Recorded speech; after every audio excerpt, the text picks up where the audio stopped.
Hi friends, underground leakage എങ്ങനെ കണ്ടുപിടിക്കുക എന്നുള്ളതാണ്. അപ്പോൾ അത് ഓൾറെഡി ഇത് വേറെ ടീം വന്നിട്ട് കുറച്ച് ടൈലൊക്കെ മാറ്റി തിരഞ്ഞ് വെച്ചിട്ടുണ്ടായിരുന്നു.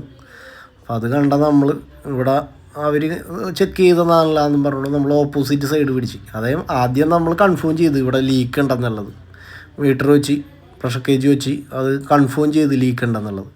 അതിന് ശേഷം നമ്മൾ അവർ തിരഞ്ഞ സൈഡ് പിടിച്ചില്ല, കാരണം അവർ അത് കണ്ടിട്ടുണ്ടാവും എന്നുള്ള ഇതിൽ ഫുള്ള് നോക്കിയിട്ടുണ്ടാവും എന്നുള്ള ഇതിൽ നമ്മൾ ഓപ്പോസിറ്റ് സൈഡ് പോയി പിടിച്ച്. അപ്പോൾ അത് നമുക്കൊരു തിരിച്ചടിയായി, കാരണം ഇവിടെ ഇരുന്നില്ല, അവർ തിരഞ്ഞു കൊടുത്ത് തന്നെ ഇരുന്ന് ലീക്ക്. അപ്പോൾ ഊരിയ ടൈലൊക്കെ തിരിച്ചിടണേണ്. ഇപ്പോൾ ഞാൻ വീഡിയോ എടുക്കണ കണ്ടു കഴിഞ്ഞപ്പോൾ വീട്ടുകാരൻ വന്ന് കുറച്ച് സ്റ്റൈലൊക്കെ കാണിച്ച്. അപ്പോൾ 12.5 ഇവിടെ പൈപ്പ് ഇട്ടേക്കണ കേട്ടോ. ഈ വേറൊരു സൈറ്റിൽ, അതായത് ഇവിടെ പൊട്ടിപ്പോയേക്കണത് ഷോർട്ട് ബെൻഡാണ്. അതാണ് ചെക്ക് ചെയ്യണത്. വാൽവ് തുറന്ന് വാൽവ് അടച്ച് ഞങ്ങൾ ഒരുപാട് വെള്ളം പോയിക്കൊണ്ടിരിക്കേണ്ടെന്ന് മനസ്സിലായപ്പോൾ ഷോർട്ട് ബെൻഡ് പൊട്ടിയേക്കണേണ്. ഷോർട്ട് ബെൻഡ് ഇങ്ങനെ ചെറുതായിട്ട് വട്ടം ഇങ്ങനെ പൊട്ടിയേക്കണേ. ഇത് നല്ല ഹാർഡാണ് കേട്ടോ.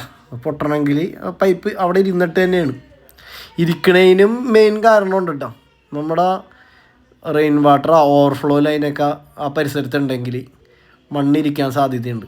കാരണം ഇൻ്റർലോക്കാണല്ലോ, അതിൻ്റെ ഇടയിൽ കൂടി വെള്ളം ഇരുന്നിട്ട് മണ്ണിരിക്കും. അപ്പോഴും പൊട്ടാനുള്ള സാധ്യതകൾ കൂടിക്കൊണ്ടിരിക്കുന്നതാണ്. ഇവിടെ ഞാൻ ഉപയോഗിച്ചിരിക്കുന്നത് 245 അതിൻ്റെ സെൻറ്ററിൽ ജോയിൻ ചെയ്തേക്കുന്നത് 15 kg.